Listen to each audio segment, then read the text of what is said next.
And the winner is... Arctic Monkeys! That subscriber content, eh? That subscriber content, it just won't go away. It might hibernate from time to time and sink back into the swamp. I think the cyclical nature of the universe in which it exists demands it adheres to some of its rules. But it's always waiting there, just around the corner, ready to make its way into your ears and smash through the gated payment system, sounding better than ever. And there's nothing you can do about it. Benefits such as getting ad-free episodes a week early with pre- and post-show chat relating to the monkeys, last Shadow Puppets episodes, bonus podcasts, watch-alongs, plus helping us improve our sound with better equipment and services. Yeah, this podcast seems like it's fading away sometimes, but with subscribers, it will never die. Thank you very much for listening. We do truly appreciate it. Don't take that the wrong way. Yeah, we'll invoice you for the subscription if we need to. We're Arctic Monkeys. This is Don't Believe the Hype. That rock and roll, eh? Ladies! That sound means it's the end of the round. Time for the bonus question. Cheers, dude. That man just yawned. We're going to call it Don't Believe the Hype. Hello and welcome to Series 2, Episode 19. 19 of Don't Believe the Hype, the podcast that's thrusting, that's probably sweating a bit as well, through the discography of Arctic Monkeys and getting towards the end game of the second era of the Arctic Monkeys discography. Yes, every week we pick a track.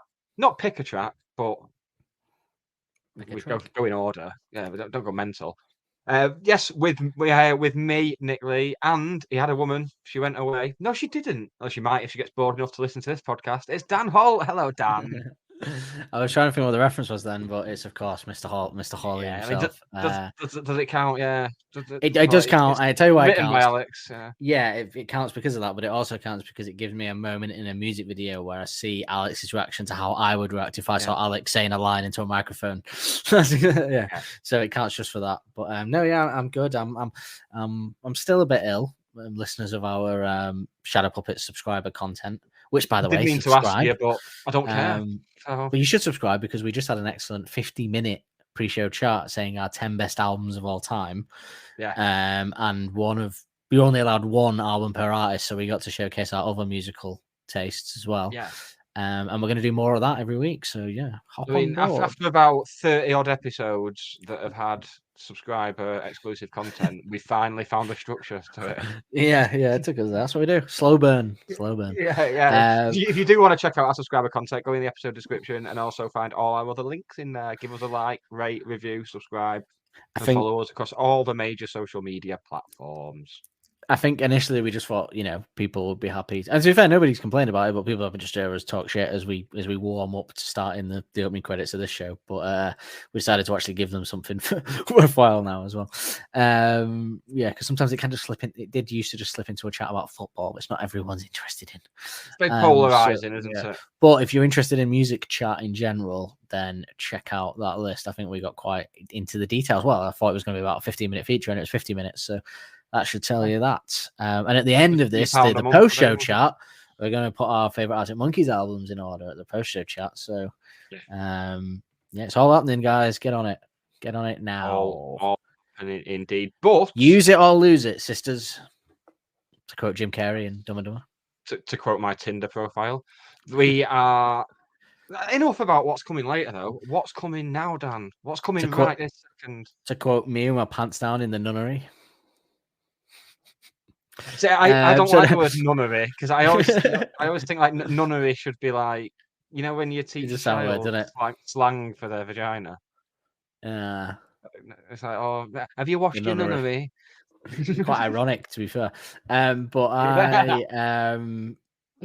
are covering tonight. We're covering another B-side, obviously getting near the end. Well, we're approaching the last two of this is the last two now of this single. Teddy Picker single, and we're moving on to the this is the first adolescent single. We're moving on to the Teddy Pick single, and that'll be that in a few weeks. But then we have 7 bonus episodes lined up that are all going to be very intriguing, I would say, for the listeners. But tonight, that's not what we're doing tonight. Tonight we're doing Plastic Tramp, a indie tune about the homeless. Not very many of them, is there? Should we have a little trip over to Manchester Apollo and have a listen and a We watch? have a live. We're back to having a live version. Excellent. Yeah, you're having the full live version, mate.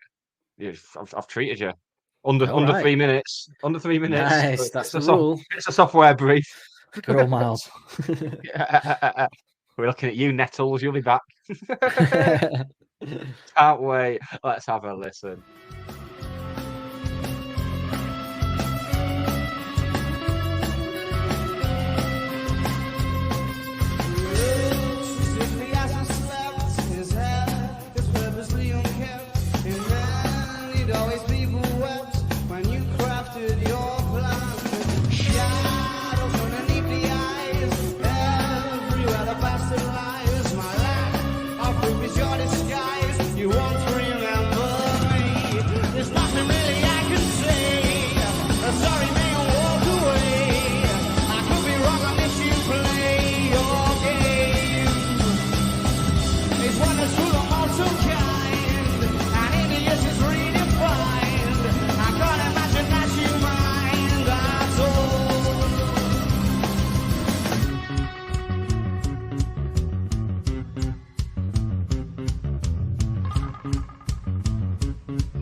Lies. My lack of proof is your disguise. You won't remember me.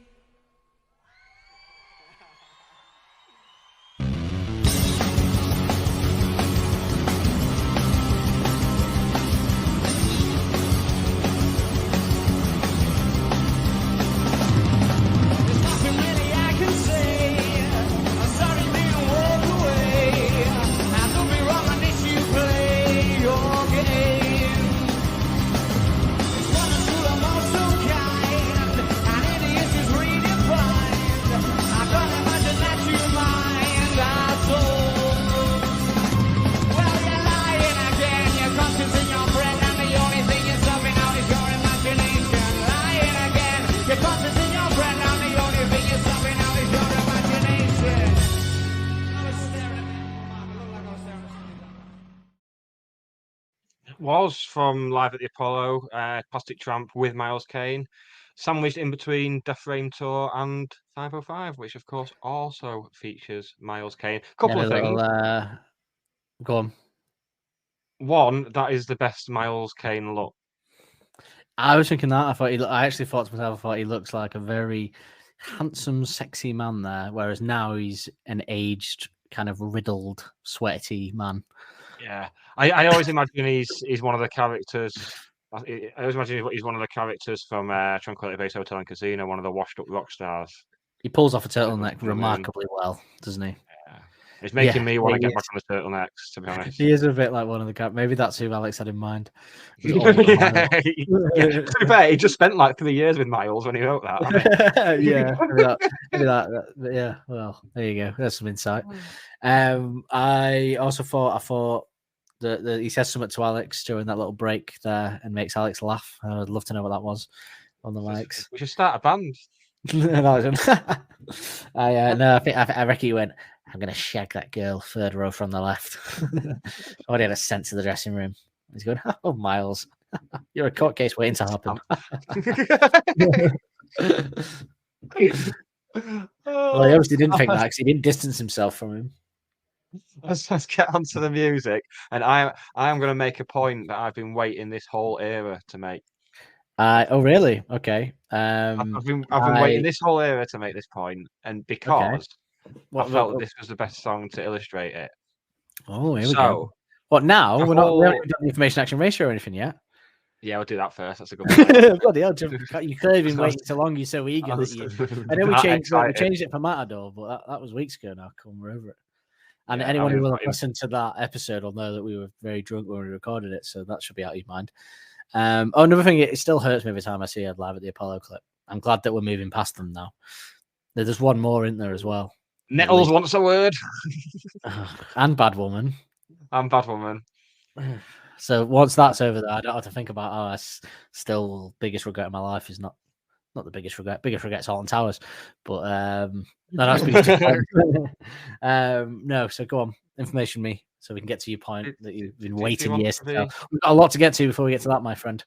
Okay, let's information you. The information action ratio. Ain't that the place to go?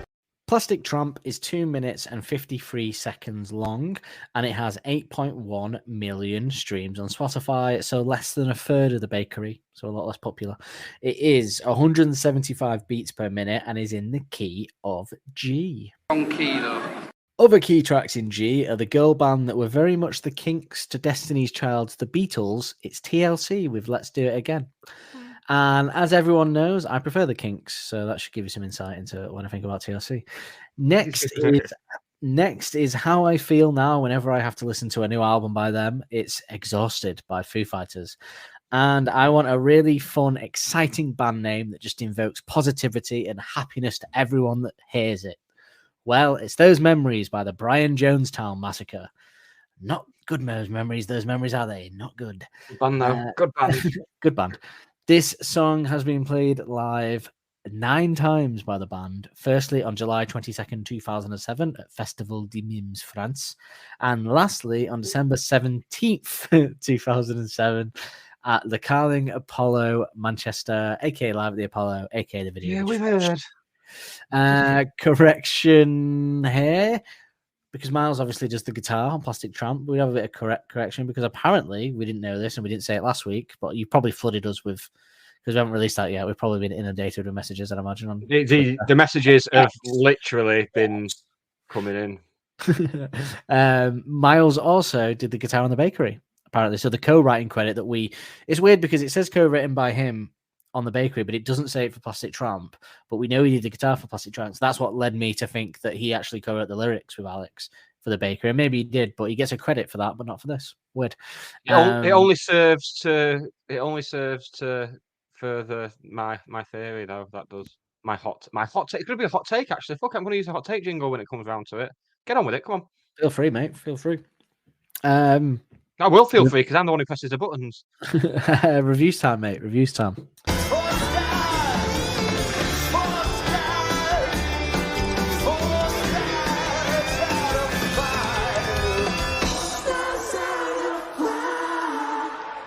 Fudgel Music did an article, okay?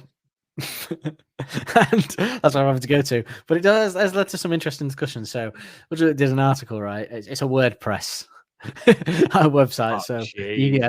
But they started with this, okay? So this was their opening to the article. Did everyone read the list that Joe, the website, put out last month where they ranked every Arctic Monkeys song worst to best? If you did read it, then like me, you will have cursed the day that Joe ever began their clickbait quest.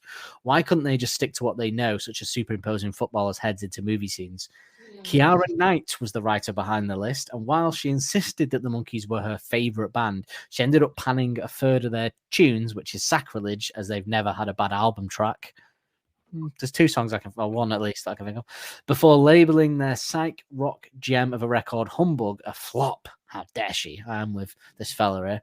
But most unforgivably, where are all the B-sides? Arctic Monkeys have an unrivaled legacy of knocking together B-sides that shit all over your favourite band's A-sides. To leave them out felt sacrilege. So to put our, he loves that word, to put our own 10 pence in, we at Fudgel, so we apparently have decided to make a list of our own, ranking Arctic Monkeys B-sides from worst to best.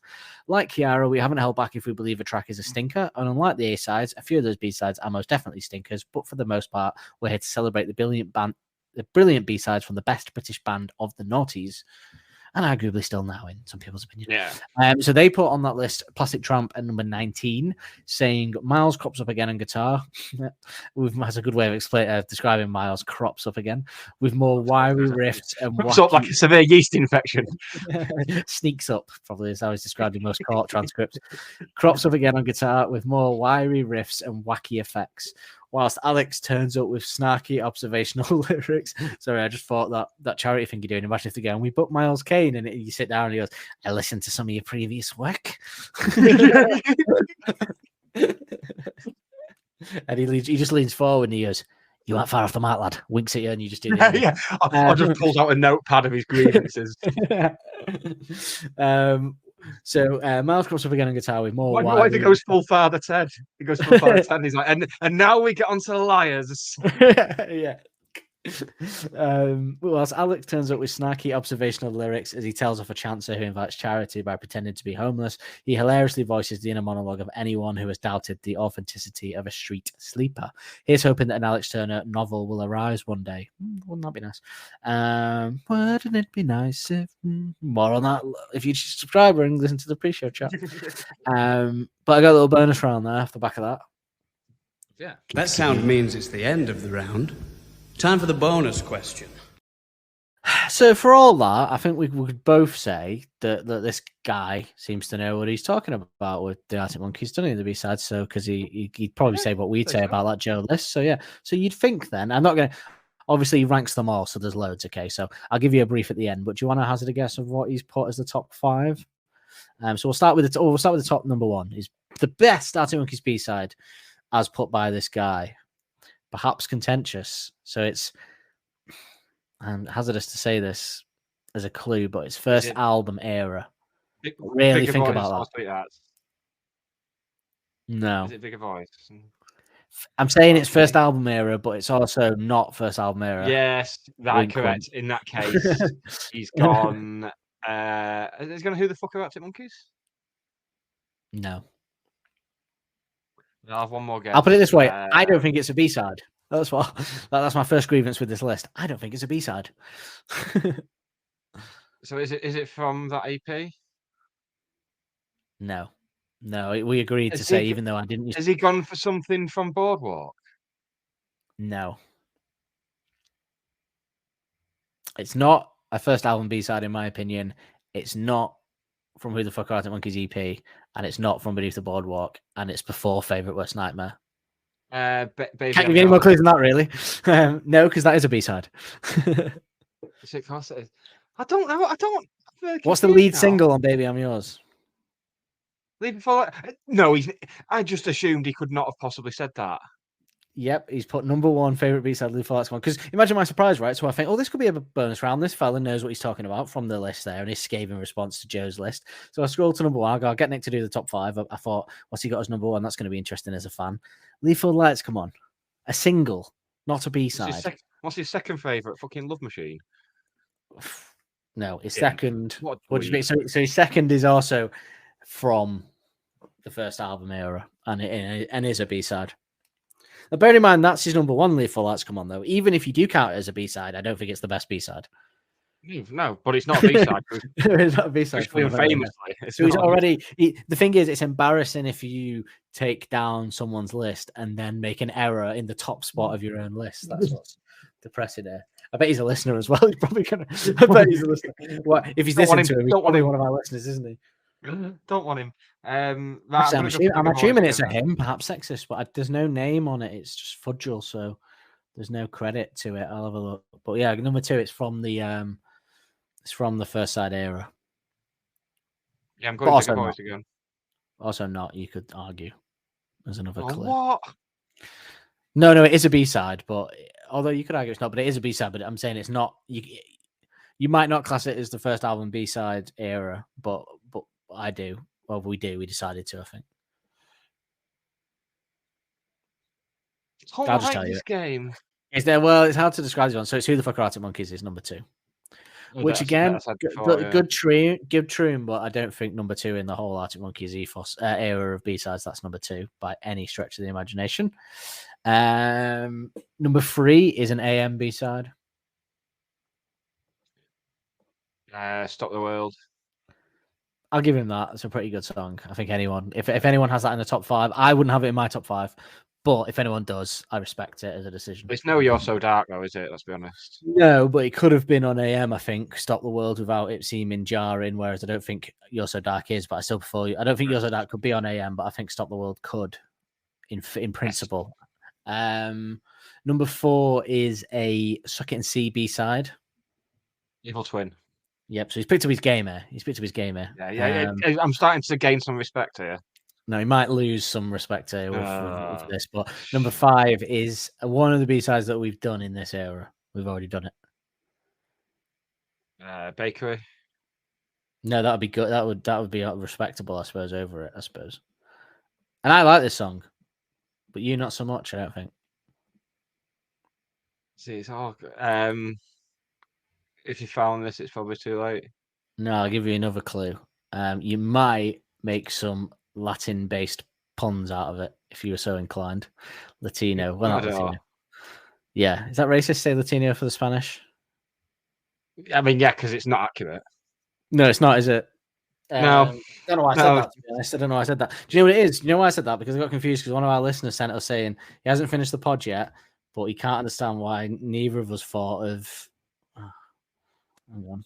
Either sort of old yellow bricks are only ones who know for a song beginning with O. No. For the puns, for the Spanish puns, he said. Jake, I'm only halfway through, but can't believe you haven't said "suck it in siesta."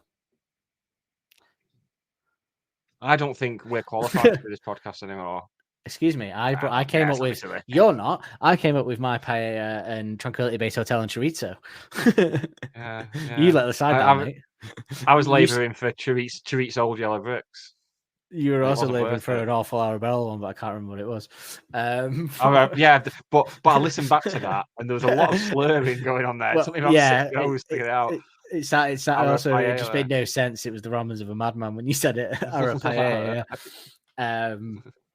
But yeah, so 5's Matador. So let's just go through some. I'll quickly go through the others because this was a guy. He got some respect in the top 5 there, but I'm only holding him to his own standards of what he did with Joe's list here. So I think that's fair. You can't have a rant like that and then have a shit list yourself. Number 6 is The Afternoon's Hat. Weird number 6, I'd say. Very weird number 6. Number 7, the Blondasonic Shimmer Trap. I like that song, but number 7, maybe not. Top 10, I don't know. Number 8, Sketchhead, very good B-side. Number 9, Fightline Dining Room, good lad having that in the top 10. You're good, yeah. Disrespected song, in my opinion. Number 10, Nettles. Top 10, I like it, but top 10. Number 11, You and I, fair enough. They don't really sing on it. Number 12, Bigger Boys. Number 13, You're So Dark. A bit low for me, that would be in my top 5. Catapult, number 14. Number 15, Too Much to Ask. Despair in the Departure Lounge, number 16. Number 17, The Bakery. Number 18, Don't Forget Whose Legs You're On. Number 19, as we know, Plastic Tramp. Number 20, No Buses.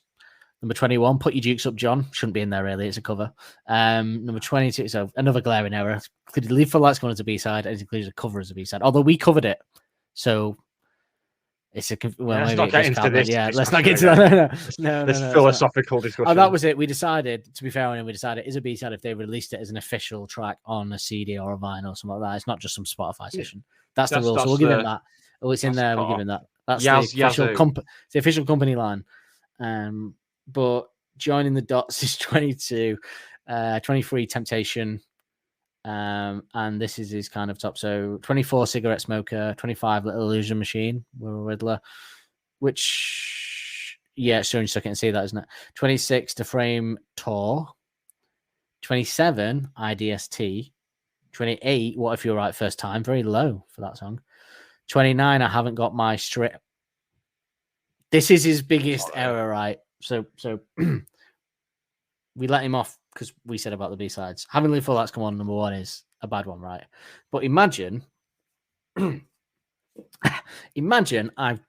just had a rant at a woman that's written an article, and I've had a go about her choices and her lack of knowledge of Monkeys tunes and saying how dare she not put any of the B-sides in there? Like, they're great B-sides. How could she not do that? and I've had that rant, and I've really made a big deal about it. And then I make a list, and I put the title of my 29th choice as "I Haven't Got My Strange Hat." It's like he originally had Afternoon's hat there. And then he didn't moved manage to it, delete and it he all. forgot to yeah. But why did he move Afternoon's hat so high? But I haven't got my strange hat.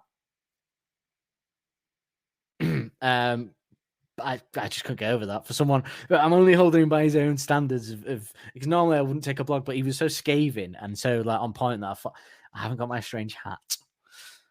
Ludicrous behavior. And then he's got at number 30. Oh, that was it. Number 30, Electricity. And number 31, Sticking to the Floor. Fair enough. 32, Fancy, it's probably too late. Fair enough. 33, Red Right Hand. Bit low for me. 34, Baby I'm Yours. Bit low for me. 35, 2013. Not as his worst B-side, strangely. 36, 7. He's got 36 lower than 2013, which is questionable. 37, Chun-Li's Flying Bird Kick. Went for Flying Over Spinning. Another perhaps portrait of the man. What do you reckon? He went for Flying Over Spinning. I'd say a true fan would put Spinning. What do you think? Then he's put 38 as the Death Ramps. 39, Bad Woman. He's put Bad Woman as the worst B-side Arctic Monkeys have done, which I think I'll give him that, but I think there's worse. So yeah, I'd say like your list, like your effort as a fan, but Leave for Lights Come On is not a B-side, and it's called I Haven't Got My Strange. Full stop. There's no hat on the end. He does say hat in the lyrics, I think, doesn't he? Or am I thinking Afternoon Hat as well? I'm because I'm thinking he says jacket, doesn't he? Love Into the Lining, and I was on the back bump fixing my hair, and you were directing the traffic. I was slip on the slow as if the transmission was automatic. No, thank you. I would have mentioned there. Fortunate timing. I had a hole in the pocket of my favorite Coke, and my love dropped into the line. And all the pocket favorite Coke, and my Coke went into the lining. The lyric that you wrote, famously. Yeah. Yes. Famously so. So there you go. I think he's embarrassed himself there, but only because of his scathing rant. To then get like, I'll let him go for Leave for the Lights Come On because some people might consider it a B-side, but to get a track title wrong after you've had a go at someone like that is just poor effort. Not even like you put there and there's no there. It's actually a word that isn't there, and as we just showed, isn't even in the lyrics. So there you go. Yeah. So one last review into Enemies Ever Faithful Greatest List. They put Plastic Tramp at number 73, featuring some rather nifty guitar work from Miles Kane. The de facto fifth Arctic Monkey. Don't like that comment. Well, this list was after that had become put paid to anyway. The guitar lines. It wasn't even at that point. I suppose you could argue at the point it was, but I wouldn't say fifth. I'd say he's a guest. It's not like he went on tour with them and like played her out. He just popped up occasionally and did a couple of songs in this year. That's like saying when you have any extra artist on an album. George Martin was known as the fifth Beatle because he was the producer. So if anyone's the fifth Arctic Monkey, it's James Ford. Yes, that is the correct answer. Take a bow. You should write a blog on Fudgel. Or you probably call him James Dean Ford or something. The guitar lines on this B-side are vivid and expressive and built up to a superb a cappella section that's bioed from a bass. It did also lead me to this review, Nick, which you might find very interesting. So this is a review that's still on the Manchester Evening News website by a lady called Sarah Walters, dated 17th of... You actually know her? Yeah, I've met Sarah Walters, yeah. Well, let's move on. That's weird. Not in the carnal sense, you dirty pig. But no, she used to come in the bar that I worked in. December 2000. I think, hang on, the enemy site's just made our streams go all weird. So she said, no, I wouldn't. I didn't mean it like that. I just makes it weird that I stumbled upon her article and you know her. But she did a review on the MEN website of Arctic Monkeys at Manchester Central, the gig that we were at. Excellent. For a little blast of nostalgia, I thought I'd just have a little read of it. So she puts, it's freezing. The city barometer reads -2 degrees. So it was a cold one, apparently. I don't really remember. We were young and full of alcohol then. We didn't feel the cold, did we, Nick, back then? Now we'd be going, should we go back to mine instead? Get the heating on. But there's still a healthy queue snaking through the streets around Manchester Central. Yeah. Drop a whiskey in it. It's madness, of course, but for the huddled thousands in flimsy t-shirts, it's a selfless demonstration of support for a band they'd sell their grandmother to see. A chagger. No, I'm joking. That was a joke. Down the road, there's similar scenes at the MEN Arena where Take That are continuing their 11-night stand. So that was happening at the same time, if you recall. But this is the only comparison between the city's two biggest draws. Yeah. While Take That wheel out flashy sets and exotic dancers between costume changes, the Arctic Monkeys play it straight. Sure, there's a lighting rig that's in danger of attracting aircraft, but otherwise it's business as usual. 4 lads, 4 instruments, and 22 furiously delivered tracks. Opting to open with a newbie, Sandtrap, is a brave decision. Fucking hell. I don't remember that. That is a brave decision, isn't it? But there's no argument. Not a newbie that went nowhere. No. I just remember that if it had been the night after, we could have met them in the venue. But there's no argument. And if we'd gone seeing them 7 days later, we would have seen live at the Apollo. It's just the whole gig's tinged with that. There's no arguments with the set list from there. This House is a Circus, Teddy Picker, an early outing for a Bet You Look Good on the dance floor. Wow, I remember the days when it would have been played 4th. Dancing Shoes, From the Ritz to the Rubble, and Fake Tales of San Francisco. If only the venue had the acoustics to support the band, you'd call it flawless. Yeah. There's barely a minute to breathe before Balaclava struts into view, or When the Sun Goes Down and Fuss Adolescent get everyone showering the crowd with beer and howling along. She goes on to say, even Turner's tempted into the exchange. Once he barely dared to mutter a word between tracks, but these days he's positively convivial, even interrupting the lead full of lights come on to clear up whether a fan on the front row is wearing the bandages. But he's also not afraid to take us on either. Have you had a good night? He asked, cheers of approval. Did you enjoy the horrors, a tide of booze? Were you throwing tomato sauce at them? A raft of cheers. Well, yous are all just cunts then, aren't you? The sting leaves everyone silent. I think it's cunts. It's blocked out and there's no other letter, so I'm just going to go then. The sting leaves everyone silent. Still Take You Home rescues the mood, and 2 oddities to frame, tour, and B-side Plastic Tramp, the latter with the addition of the Rascals Miles Kane, send us hurtling into the closing moments. As always, Elegant Ballad 505 is a masterpiece. Do Me a Favor is wild and wonderful, and Brainstorm, she's put Brainstorm, almost as bad as the fellow on Fudgel, is the sound of 4 lads having the time of their, have a word of her, is having the time of their lives. But it's not a band firing at 100% that returns for the encore. Recent B-side Nettles is a fine piece of fancy fretwork, but it delivers is unremarkable. But its delivery is unremarkable. It's not a fan of the Nettles. While the View from the Afternoon is executed with practiced zeal, but little flair. Doesn't need to be, does it? It speaks for itself, really. As Turner says his farewells like a departing lover, it's not you, it's me. We just need some time apart. He's slurring his sentences worse than a weekend binge drinker. And the band's choice of closing track, If You Were There, Beware, over a certain romance, even provokes a few boos. Don't remember that. Still, you can't please all the people all the time. So even then, people were fucking moaning about them not playing a certain romance. Fucking hell. This is what we mean, people. Even then, this is a year in. People are fucking booing them for not playing a certain romance at the end. For fuck's sake. I know, yeah. Taxes, people moan about Arctic Monkeys set list, and death. That's the only things that guaranteed. For all we know, we could upload our consciousness soon and it'll just be Arctic Monkeys that are... Still, you can't please all the people all the time. This isn't the backlash, but it probably should be a warning to keep a closer eye on their quality benchmark. She goes a little bit bitchy at the end. I think you should have a word, Nick, to be honest. I remember that gig. I know we said we don't remember. I remember being very satisfied at that gig, to be quite honest with you. But then we were never moaning about what they should or shouldn't do because we're not in control of them. They're a band and they're people. Yeah. Artists. So shall we move into music? You've been waiting to get to your point, and I've perfectly managed to somehow pad out all of that with stuff just to keep you at bay. So come on, what's your hot take then? I'm very excited. She flicks a red hot revelation off the tip of her toe. Is it that you think he should have changed the title to I Haven't Got My Strange to I Haven't Got My Strange Hat? Is that your hot take that you've always thought? No, he should have changed it to Plastic Tramp Hat. Not quite clear. They should put hat on the end of all the song titles. More when we get to that, but no, actually, we'll save it for then. Yeah, good. So my hot take, this is the song that best illustrates it, I think. But I think a lot of the guitar work, particularly the lead guitar of this era, owes a lot to the stuff Miles Kane was doing with both the Rascals and the Little Flames. I think it's been very noticeable, but now we've got to this song, this is the best song to showcase it. So I think that's what I'm saying. I would agree. Yeah. I've actually got written in my notes coming up. This reminds me of a Little Flame song.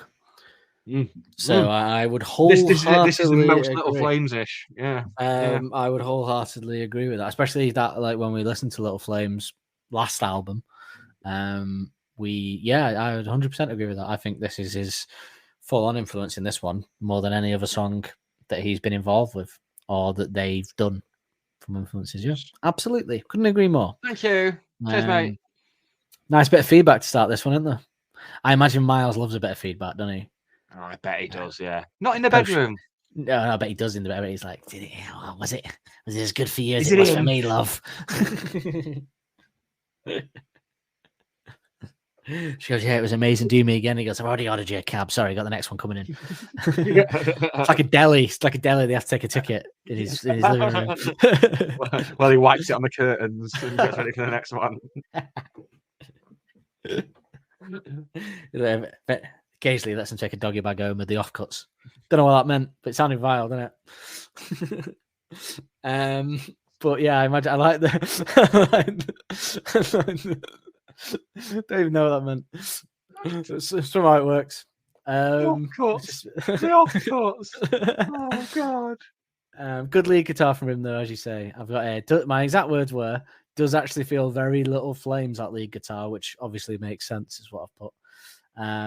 What I will say is this: the guitar in this is quite high pitched, and as someone who's been suffering from a cold all week and been a bit ill and had a headache, that it was grating on me a bit. I'll be honest with you. Like I was like, oh, it's a bit high pitched. This guitar. I was going like an old man. I was like, oh, my head.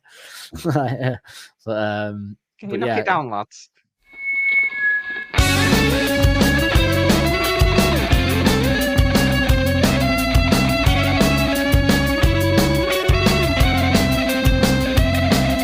Well, I always think what Miles brings a little bit of, and he does it in the Shadow Puppets as well. His guitar is psychedelic sound to it. It's got a very classical psychedelic sound on his guitar that he brings to, and even though the rest of the music isn't doing that, it works pretty well. Then the rhythm guitar goes a bit psychedelic at certain times as well, I'd say, with the kind of the chords and things like that. It's very much Miles' influence is coming through here, both in terms of stuff he does and the stuff the stuff like the choral and what have you. It's pure choral, the lead guitar line. Yes, yeah, love it. Very choral. I didn't realise that he's. I think James Skelly, the singer from the choral, is Miles' cousin, I believe. But yeah, they've never collaborated. They've never collaborated together. There's never been collaboration between the two of them. It's like take that what you will. Hear what you will. Niles is from the posh side of the family in the Wirral.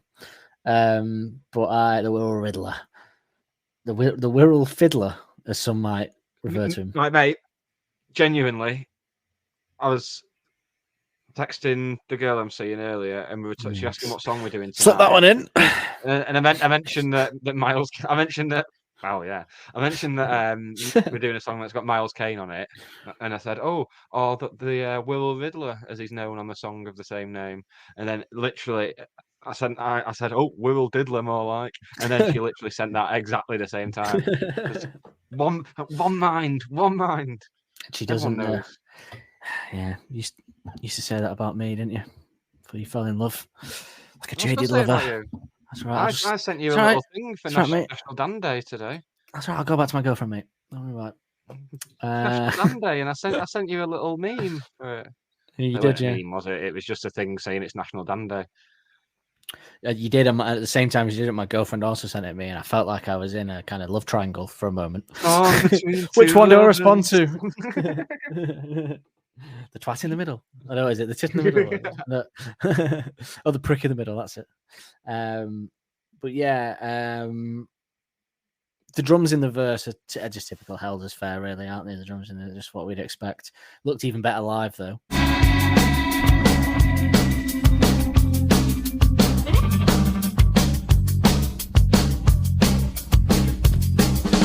Then when it kicks into the chorus, it again sounds very Little Flames to me. When it goes into the chorus, it feels like a Little Flames chorus. This to me, very amp-y. I always feel like the guitar in this is kind of stadium ready. Whenever Miles is involved, I feel stadium ready with some of the guitar. You know what it reminded me of a bit though, the guitar as well at times. Do you remember Las Vegas? That sound. I love that. Was very close to getting in my top 10 albums. That was. Would you remember? Yeah, that album and that single. The guitar reminds me a bit of this. Geraldine, yeah, that's what it kind of reminds me of. That.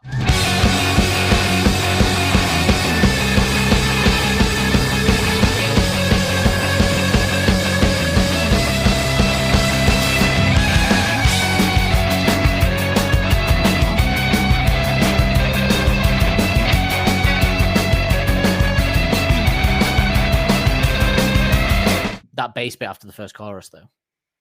That yeah, Love it. That's So much. Nick amping up the song to another level, as he has quite frequently done in this, like complete with the Helders build up as well. But that bass, a little cheeky quick drum roll he does at the end, Helders as well. One of his little just to get in there.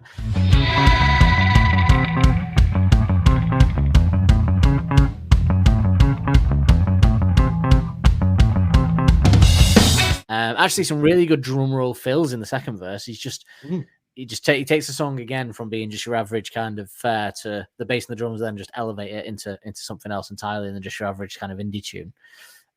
Yeah, great little drum rolls in the verses.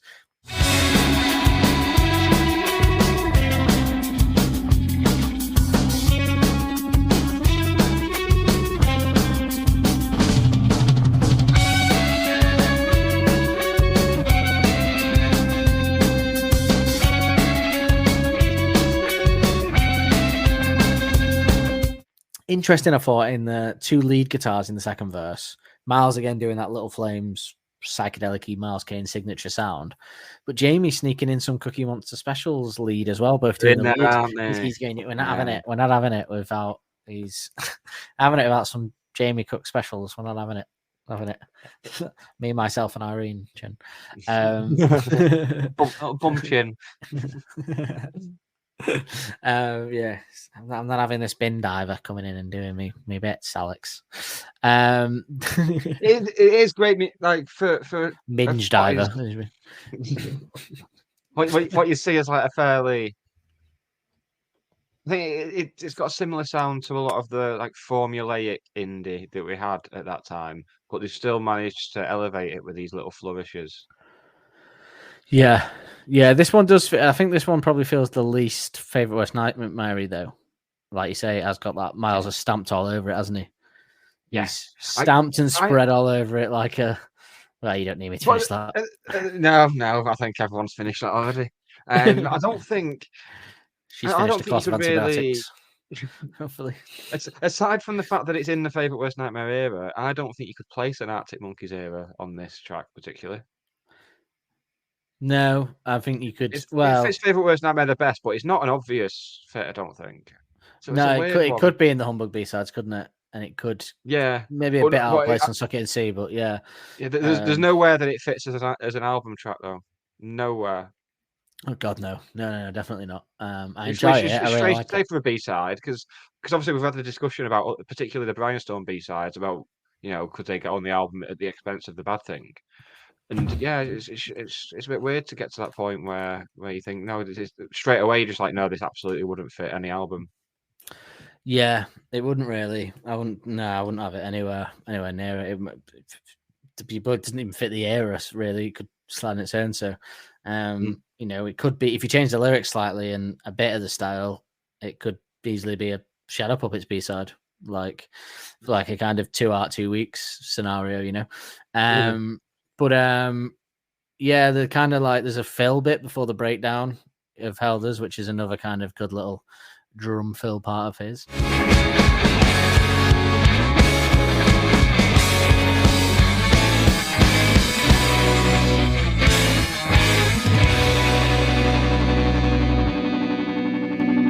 I tried to hear if Miles is in the a cappella bit, but I failed to pull his voice out of it, so I don't think he is. Well, On the from live clip, looking it at wasn't, was it? No. on the live clip, it was Nick and Matt, because Alex just stopped during the acapella bit. Alex just left it to Nick and Matt on that version, but not on the recorded version. Give Miles time to formulate some kind of witty remark to make Alex laugh as well at the end of it. Yeah, and to get closer to his pedals. Yeah, a nice little fast moment from Nick as well to bring us back in. Brian Storm-esque, I thought. Like, kind of. It is, yeah. I would say this bit is the most favorite worst nightmare of the song, personally. That when he goes dun dun dun, dun and it all comes in, because it goes, for me, it goes very View From, Ritz, Fake Tales, The Frame Tour, The Frame Tour, very strokesy.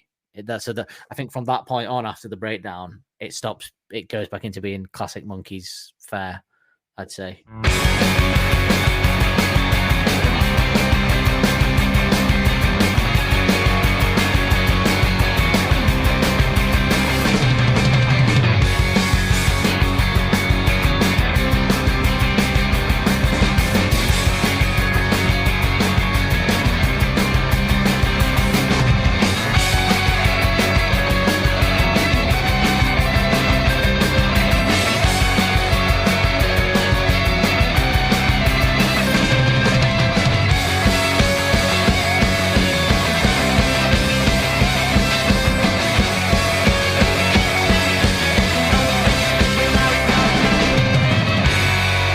But Miles does amp it up with some pretty good psychedelic lead, to be fair on him. That the song would be... This is some of his best guest work with that. Yes, obviously 505 lead always wins that particular discussion. Yeah. But this is but this is I suppose in terms of impact on the whole song, like Favorite Worst Nightmare probably still would have been a similar tune if he wasn't involved because of the way it is. But this one does feel like he stamped his sort of presence all over it, doesn't it? And maybe arguably you could say that if he had joined the band, this would be more of what we would have got. Although that's not fair because he's pretty involved in Shadow Puppet, so he is experimental, to be fair. You don't see a lot of that experimental side seeping into his solo work, that's all. But maybe that's because, Alex is his muse and there's nothing wrong with that. Maybe him and Alex just go together. Some artists do that, don't they? Gervais Merchant, Kane Turner, Holt Lee. Perhaps one day someone will say. And if they do, they will be swiftly committed to the correct medical establishment. How is your mum?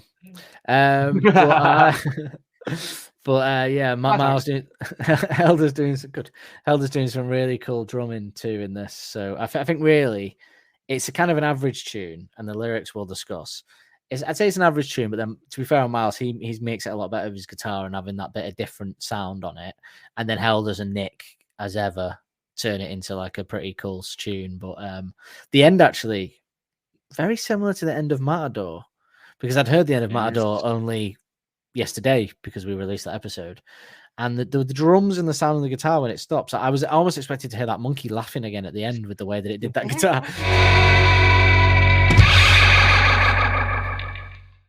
So yeah, I was like, hang on, is that going to happen again? So I thought, oh, that noise is Miles. That makes sense. It's Miles going. That's how Scousers laugh, isn't it? Miles is orgasm noise. God. I bet he's like a monkey shagging, isn't he? Actually, in the zoo, wanking, throwing his own shit, chewing on a banana. But yeah, cool tune musically, cool tune, bit of difference from them. But yeah, it did heavily remind me of that particular Little Flame song that we listened to last year in Anticipate. Was it You Probably Couldn't See For that we episodes? Go back and listen to our You Probably Couldn't See For the Lights episode, and that was played in there because of the reference to the lead singer being the girl that Alex is talking about in that song. To see what I mean? Or just Google Little Flames and listen to them on YouTube, because you can't listen to them anywhere else.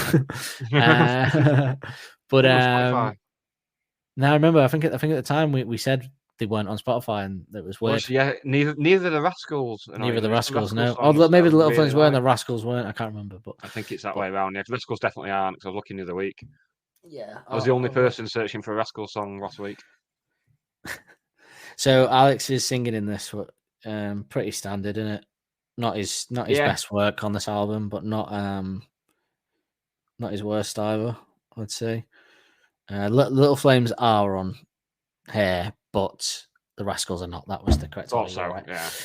Yeah, it's just normal singing on this. Nice little bit of a cappella work from the band as a kind of whole, giving us a little bit of a taste of the future with the kind of in there. But so I did see on Urban Dictionary in my research that on there was the term plastic tramp, and the description was a traveling hobo who wears Crocs and recycles plastic bottles.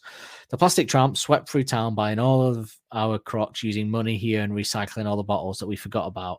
Now, take that with a pinch of salt, because I don't know if it's some kind of Yeah, joke, I'm doing. because it was uploaded on August 30th, 2008. What was the date that this was released? This was released. Oh, I can't remember when the Teddy Picker single was released, but whenever that was, this 2008, wasn't it? so similar time that was uploaded, August 30th, 2008, and is uploaded by someone with the username Spastic Monkey. So I suspect it's an Arctic Monkeys fan having a bit of a joke or misunderstanding what the song's about. Is that Now, you, is it? at one point, I think the earliest Arctic Monkeys tribute band were called the Spastic Monkeys. Oh, really? Really? I don't think they'll be doing as well now. Yeah, I'd imagine they've had a name change somewhere along the. they probably changed it to the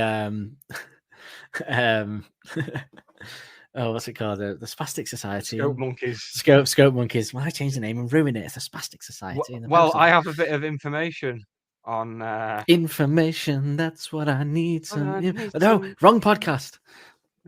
So there's a band. They are known as the Monkeys tribute band. They are Italian. They're an Italian Arctic Monkeys tribute band. And there's a post here on their Facebook from the 18th of July 2022. You can find their page on Facebook. They're just the Monkeys tribute band. Back in early 2013, when we decided to start this band, we always thought it'd be a local thing. During this almost 10 years, we slowly became bigger than we expected. We didn't expect to reach UK and other parts of Europe outside Italy. Imagine how the actual band feel. Lately, we decided that the teenage name that we found easy and funny was no longer part of us, so we're announcing that our name won't be Spastic Monkeys anymore. We're glad to announce that from now on, you can find us with the name The Monkeys Tribute Band. Shit name. It's taken Well, till how many- 2022 for them to realise. How many old age pensioners turn up to that gig, do you think, looking to hear looking to hear Bernard Manning style jokes. No, turn up to that looking to hear. No, I mean the Monkey Tribute Band turn up to that looking to hear Dream Believer. Daydream Believer, yeah. And then Pleasant Valley Sunday. And then they presumably I don't know whether they're doing modern Arctic Monkeys tunes or not, but yeah, so this song is judging by the current logo, they are, because their current logo is based on the car artwork. So oh right, okay. So yeah, well maybe they'll enjoy it then. I think I've seen videos of him actually, and they are quite good. But it's one of them where, you know, when it happens when footballers come over to England, like when Jurgen Klopp first moved to England and was like, I mean, he knew English you pretty look well like. anyway. But yes, but when he was in Germany, he was learning English. He learned it from watching Friends.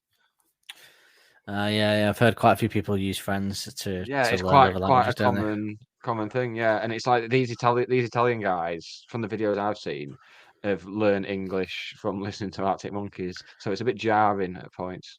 And I used Friends to learn how to use comedy as a sarcastic tool in order to hide my own social inadequacies. Sorry, Chandler Bing. So yeah, the lyrics on this, obviously, I think we both agree it's obviously about a homeless person that you suspect to be a fake homeless person that people. Now, I have a bit of an issue with this because I don't like that train of thought that people have, and I know it goes on, and I know there's people, but I think it's a little excuse people use to not give money to homeless by going, "Oh, I hate it when someone goes, don't give him money, you probably just spend it on." Well, and it's like, well, no, he's living on the streets. You need something to take the edge off. Well, yeah, I don't mind. I think my fear of homeless people is this is an insight into how, you know, when the jokes I make, I'm quite a nice fella. My insight into homeless people is that we're all a couple of bad decisions away from being homeless, so we shouldn't judge people that are homeless. And yeah, and also if they are going to spend it on drugs, that's because they're drug addicts, because society's failed them, the system's failed them. So don't have a go at them. Have a go at the government in place. So yes, so I'll just preface it by saying I know it's never sat well with me that Alex makes a reference to that being fake. I don't want to think that he thinks that, because I like to think that he's like me, but he's a tax dodging homeless hater. So I don't know, Tory cunt. Actually no, he probably didn't need. I mean, he lived in LA, so. But having said that, if I was rich and famous, I'd probably sell out all my principles as well. So you know. every horses for courses, really. But no, to be fair, it might not be that. It's probably just an observation about that. And also, again, to go back to that, they wrote the song when they were 19, and things that you think then would change over time as you learn new things and change your mind, and that's how people grow He up. also does say. So, He also says this world is cruel and most unkind. And yeah, I horrible don't is think he unkind. thinks so. it. There's a bit of sympathy because there there are as people well. that do. Have you ever encountered? So there was a guy in Stockport Town Centre once. So I felt, because I always give money to homeless if I can, or like try and buy him something. I mean, sometimes they'll ask me for a scratchy, and I feel a bit, but I'll get him one. Although I did recently. Oh, you mean a scratch card? I thought you'd meant like itching the eczema on his back. No, I went and got him a scratch card from he said on the outside, you get me one. I went, yeah, and I came out with the one. To be fair, it was just the £1 one. I thought, I'm not. He just wants a scratch card, so I'm not. He gave it to me. He went, just the £1 one, not the £5 one. And I was like, you can't. That annoys me a bit when they do that. When you get them something and they're not happy about it. Not that they should, but you asked me for a scratch card. You got a scratch card. I'm not going to spend a £5 on you. on this, I'll spend a £5 on a meal deal for you or something. No issue there. I'm not spending £5 on a scratch card that you're just not going to win anything on a bin. You know what I mean? The Sainsbury's that's fairly near you, the one in Withington. I do. So a couple of years ago, I'd nipped down to Withington to get my hair cut, and I was going into the Sainsbury's, and there was a homeless fella. No, it's Withington now, definitely Withington. The little one. I don't know. Road. Oh, sorry, the little one. I thought you meant the big one in Farfield. Sorry. No, the little one. There's a homeless fella outside. He's like, excuse me, mate, can you get me a drink? And I'd just been paid the day before. I was like, yeah, of course. What you having, mate? Thinking, a bottle of Coke or a smoothie or something. He's like, Stella. I was like, right, fair enough. I just applauded the balls of him. I was like, yeah, here you go, mate. I've got him a couple of big bottles of Stella. And then he asked me for a bottle opener. I was like, come on, mate, do you want me to drink them for you? Despite my public actions, I did a stand-up routine once that was about homeless when I lived in Manchester, and it was jokes. It wasn't serious, but a lot of that stuff was about certain homeless people I'd met and stuff like that. But the one thing that I will say is I've always had a bit of faux pas with homeless people, even though I'm quite nice and always try and give them money if I can, and they take advantage of someone like me because I always feel, especially now that I live in like a nice area and have a decent job, whenever I feel like a sort of societal guilt to want to give them the world, to the fact where a woman was telling the big issue that I had a beef with because she used to guilt me. She one Christmas she said, can you get me some? I was like, I haven't got any change on me, and she was like, there's a cash machine there, and I was like, oh. And then she went, it was December, she said, I'm just trying to buy my kids some presents for Christmas, and I was like, well, you say that, I've got to give you some money now, haven't I? What am I supposed to do? I'm not the kind of cunt that can just say no. So now what I do is, if she's there, I pretend to be on the phone, because that's nice. But if I can't give her money every time, I go there every day. You know what I mean? But I walk around with headphones in all day. I constantly have my headphones in. I have my headphones even in. if I'm not listening to anything. I have fake conversations. There was a homeless guy the other day. I was cashing money out, and I was just going, "Oh, how you doing, mate? Yep, doing that." And I was like, "Oh yeah." Transfer the money into that account, mate. Yep. Yeah. Mr. Yakamoto's on the phone. The big meeting's in an hour. There was a scam I had once that I thought that would be a good way to pick up women. I had a theory that if I just wore a really nice suit and went in a fancy bar in Manchester and sat at the bar drinking, and a hot woman sat near me, that I'd pretend to answer the phone and be like, "Yep, no, I told you to transfer the 600 grand into that account. Oh, all right, I'm coming down to the office." And then she'd be like, "Hang on, hello." I didn't do it, mate. To be honest, because I forgot that I don't know how to speak to women in that kind of environment, so it would have just failed after that. But that was the first hurdle. But my homeless faux pas were once there was a bar called Opus in Manchester Printworks that used to have a 90s night, 90s music, 90p drinks. Those were the days. On a Monday, and I was drunk in the queue outside, and the homeless guy asked me for some change, and all I had was 20 quid. So I made him, I said, you can have it, but I want £18 change. And he had change, and I made him give me £18 change. I was drunk and I needed the money for more drinks. So I took change from a homeless man in exchange for the £2. He made £2 though. That's the point of the story. But he had to, as if he's not suffered enough indignity in his life already, he has to count out all his and change to give it to you. He had pound coins, to be fair. He might have been a fake one. In fact, he had a tenner, a fiver, and £3 coins. That should tell you he was doing all right that day. And he made. He was going home. He was going home to under a bridge with £20. You get a shelter for that back then. And then when I was a kid, where he's going to get forced into drug dealing and my other nefarious people. God. I Can't used win. to always feel guilt. I always used to feel sad when I was a kid when I'd see homeless people that had a dog. I'd always feel sorry for the dog, like being there as if, like, the dogs. Even though obviously dogs don't mind being outside, but in my head, I was kind of like, well, this poor dog's got to be outside as well. So once I got a sausage roll from Greg's, and I was, and I had two. You get two, don't you? And I had one, and I was Wrong walking with past, and I said to my mom, I want to give this sausage roll to a homeless person, and she said, "Oh, that's really sweet." Yes. So she walked me over to this guy sat near Stockport Plaza, and I walked up to him, sausage roll, and I fed it to the dog right in front of him because in my head I wanted to feed the dog. I fed the sausage roll to the dog.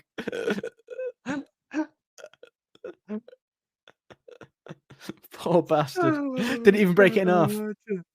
Let's get on to the lyrics before we get cancelled. I know. No, but what For I'm saying is, being but all the You're faux pas trying. apart from the money one in the queue, that was me being a drunk idiot, and I was like 18. But the other one, the dog, and that it came from a place of compassion. I felt sorry for Yeah. the homeless dog. That was it. What I always say is, whenever I'm awkward with homeless people and I end up doing a faux pas, is because I feel really guilty and I want to do right by them. But so that makes me, it's how I am in a restaurant with a waitress. I overcompensate by being overly nice because I don't want them to think that I think they're above them. But because I'm overcompensating, it looks like I think I'm above them. Can't win. Basically, what I'm saying is, I'm too nice for my own good, Nick. Do you? Well, that's far. Not the way, do you do I've the been thing in a described before. restaurant? Do you do the thing in a restaurant where you'll all be sat there having a meal? You're like, "How's yours?" It's like, "Oh, not very nice." How about yours? "Oh, there's not much meat here." "How about yours?" "Yeah, won't come here again." Then the waitress comes over. It's like, "How is it?" And you're like, "Brilliant." Love Yeah, it. I never Thank say you. anything. Yeah. Like other people say stuff, but I feel so awkward by saying something. I can't. won't say anything. No, you could give me the wrong meal and I wouldn't say a word Yeah. because I don't If you want give to me think that I'm a something I'm cock. allergic to that I don't eat, and I just eat it. It was horrible when I met my girlfriend because she worked in a restaurant, and like so that then I was around those people, and I felt like because I worked in an office, they always felt like I was one of the customers that, like, I felt like I was above them or something. I was like, no, I'm cool. I'm a cool guy. Horrible. Anyway, basically, I spent my whole life feeling guilt about stuff and then making things worse for myself by trying to not seem that way. I'm a cool guy. I listen to the Killers. I ride a scooter. But to be honest, mate, I don't think there is much because the lyrics are pretty much the most straightforward they've been since the first album, I'd say. He's just so he looks as if he hasn't slept. His hair is purposely unkept. That's the key there that Alex thinks there's some shenanigans at play. The first clue. Boris Johnson. Oh yeah, so sorry. Have you ever discovered? So once there was a guy near it wasn't a Costa in Stockport. It was that chain that got shut down because it had ties to sex trafficking. Do you remember that coffee chain? Look up that. It was a coffee name. It was an Italian name, but it's not around anymore. Cafe Nero. Is that still around though? It was one that isn't around anymore, and it got shut down because it turned out the owner had links to sex trafficking. Look it up. There was one on the corner near where Burger King used to be that was Speedy Cash. There, You know what you mean? Yeah. And there was a homeless guy sat outside it, and I gave him a few quid. So I see him there a lot. So I bought a big issue, a few quid. Never read them, just buy it just to give them the money, really. Because that's again how much. But I no, that's a whole different story. But I then walked away, as Alex did, and then I did some shopping, came back, and I thought I'm gonna have a coffee in that coffee shop. Went in the coffee shop, sat down. Sat opposite me was the homeless man with a coffee. That's fine. Looked under him. He had 4 shopping bags underneath it from different clothes shops. And I tell you what, I know my £3 didn't stretch that far, so I think he was one of these fake ones. To be honest, Nick, absolutely disgraceful behaviour. At least you got over it though. At least you're having Decent shops they were. Well, it's you do a nice thing and someone said, I don't think because he's ruining it for he's the person that gives people the excuse to be able to not give them money by faking it. Do you know what I mean? Like he's taking money away from actual homeless people, so it is annoying. So maybe that's Alex's point. Really, is scathing about those people. Really, but he's put in many doorways. People wept when you crafted your plan. Exaggeration, but he's getting his point across. The shadows underneath the eyes and everywhere, the bastard lies. A rare scathing comment from Alex there, and angry. He really doesn't like this fella, does he? Neither do we, though. Is that the? Oh, okay. It's not really a bonus round, so I don't have the answer. Well, I have Is that one the answer. only time he says bastard? Yes. Well, it's not. I've thought of another one. It's not, is it? Yeah, I know it's not, but I can't think where the other one is. Think tranquility. I was thinking tranquility. Favorite of Bastards. mine. She looks like fun. Ultra cheese. Oh, favorite of yours, Batphone. Oh, bastard language, bastard This is Latin. Latin. The world's first ever monster truck front flip. Yeah. Although a different. Oh, of course, yeah, one of my favorites as well. Different use of the word bastard though. I'd say Yeah. bastard Latin Yeah. means different, doesn't it? It means like It's more of an acceptable poor use of it, usage bastard Latin or something. Yeah. Yeah, so you can use that in common. You can say that in conversation. We'll Yeah. be like, oh, he swore. Like, Yeah. So this is the only time I used it as a swear word, I think. Don't hold me to that. But yeah, everywhere the bastard lies. I've actually changed now. I think after my comment at the start about, I think Alex is in the same process as us, that he hates the fact that these guys do this because it takes away from the issues of real homeless people by being a scammer or a fake. My lack of proof is your disguise. Good line, that, isn't it? Yeah. Yeah, it's because it's true. You can't really prove it unless you follow him or something. You won't remember me. There's nothing really I can say, but sorry, mate, and walk away. I could be wrong unless you play your game. So yeah, again, you don't really know. You have to work on the assumption that they don't.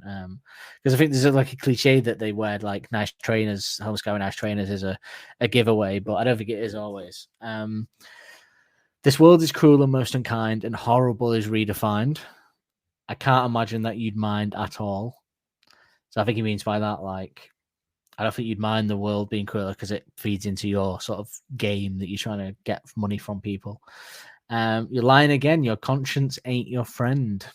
So he's got no moral compass for this, basically. And the only thing you're sobbing out is your imagination. Good line. Lying again. Your conscience ain't your friend, and the only thing you're sobbing out is your imagination. Is he really on the street? Desperation on deceit. Ooh. And there you go again. Here's the cliche, and what he's wearing on his feet won't solve our mystery. So again, that thing about them wearing nice shoes. And I'm baffled by how you stand there soaking it in. And do you hide your identity? This is a good line. And do you hide your identity where you hide your grin? Really good line, that.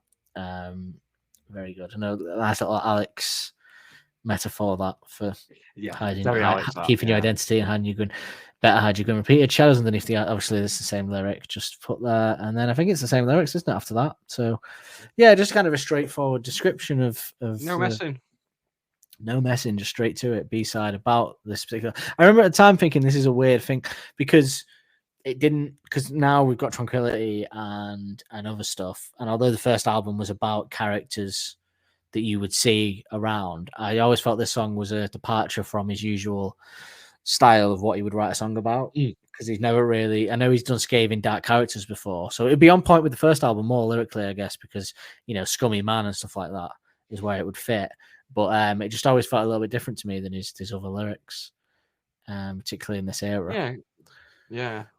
So yeah, maybe he just had to get it out. He just sat there and wrote a bit John Cooper Clarke, you could say as well, this, because it's about that character, but a bit more like not in the style of, but in that making a commentary on an everyday occurrence. Yeah. So Nick, what is your favorite lyric, shall we say? Unless you have something else to say on the lyrics. No. What more can be said? Yeah, there isn't really much to say, is there? Really? Basic. No messing. Yeah. Probably some of the weakest lyrical work.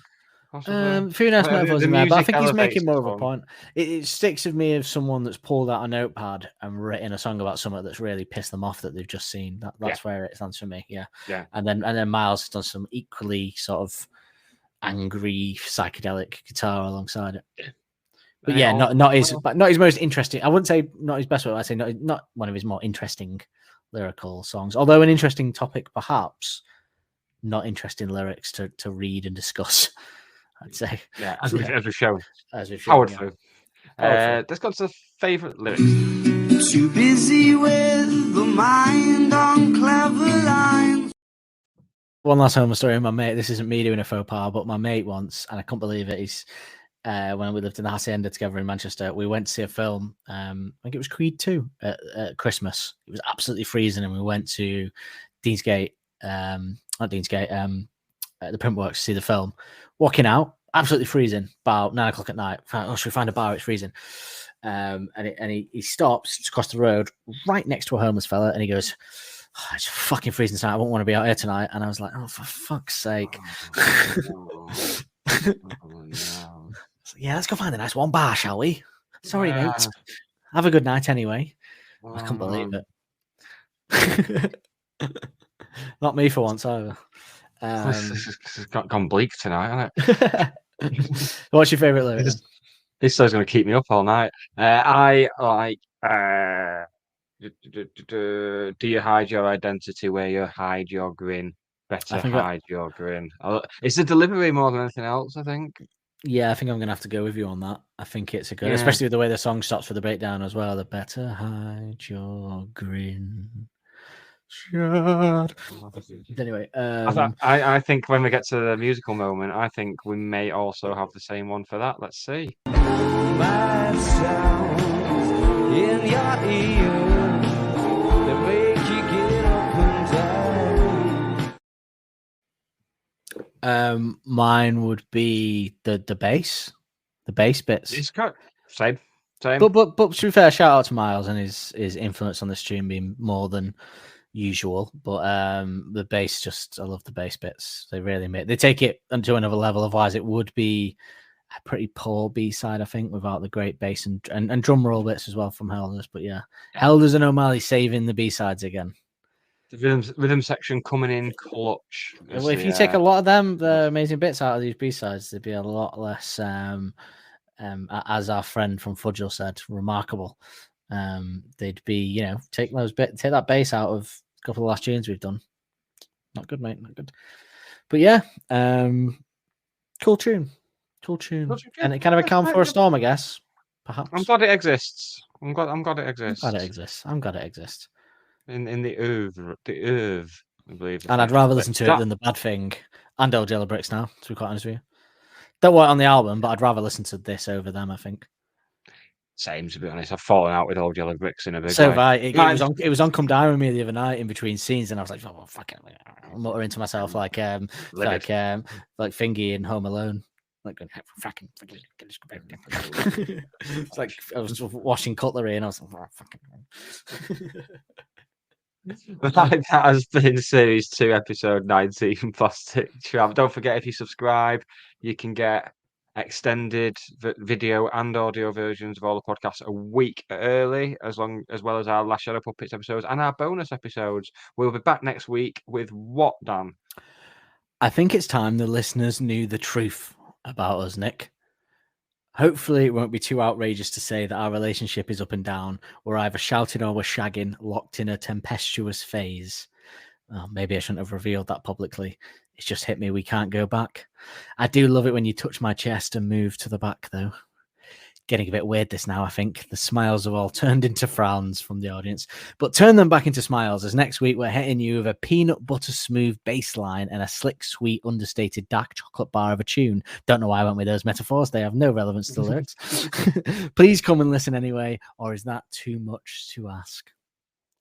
Now, this is it's not too much to ask for me to be there, so I'd imagine I'm very excited about a week ahead of getting to listen to Too Much to Ask on repeat, because I absolutely love that tune, and it's going to be a big week. It's one of the big hitters of the B-side era. Contains possibly may well be my favourite lyric from a Monkeys B-side as well, so that's something to tune in for. Yeah. Interesting stuff. You guess what it is, but yeah. Well, maybe not. There's a few, I think. But we'll see. Yes, I mean there are a few contenders actually, but yeah. There's a few contenders. Could have been a contender. I could have been at something. I was in the rat race. Feel like I know. Speaking about the bass. Reverend, soon to be my best mate. Yeah, I was going to say, there's anything bad. More on that eventually. Hopefully, I've got a meeting about that on Saturday morning, so we shall see. Right, say goodbye to the nice people, Dan. Goodbye. And give to the homeless. Right now, go out your house and go and give. Get out there and give to them. Set up a standing order or a direct debit, or yeah, I always give to the shelter at Christmas as well. Like, I feel like I'm saying that to trump the terrible story I told about asking for change, but. I always like to give 30 quid to the shelter at Christmas. To get someone a bed. And then ask for £26 back. Well, just in case Vicky kicks me out and I need somewhere to stay. It's hard to get a hotel at Christmas, isn't it? Make a note. Right, say goodbye to the nice people, Dan. Goodbye. Bye. Don't Believe the Hype is hosted and produced weekly by Nick Lee and Dan Holt. The music used in the titles is royalty-free music courtesy of Les FM. Don't forget to subscribe on your podcast player of choice to be notified every Wednesday when a new episode is released. And if you want to help us out further, be sure to like and review to help make us more visible to like-minded souls. We will see you next week with more of the same.